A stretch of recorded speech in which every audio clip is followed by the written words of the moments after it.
Hello everyone, welcome back to GearUpWindows. In today's video, I will show you how to count files and folders in a folder on Windows 11 or Windows 10. Sometimes you may want to know how many items are stored inside a folder. Fortunately, Windows allows you to check this very easily. Let's see two methods. First one method is using folder properties.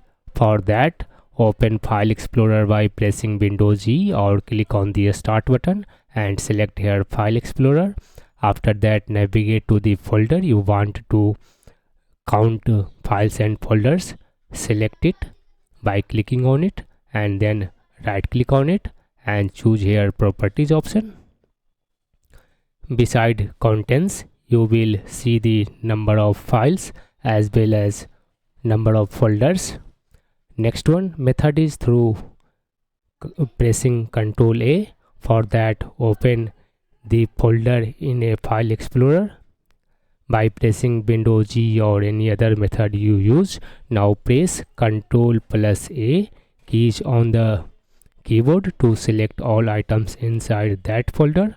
After selecting everything, you need to look at the bottom of the File Explorer, also known as the status bar. Here you will see the total number of selected items, which tells you how many files and folders are inside the folder. It will just show the total count. That's it.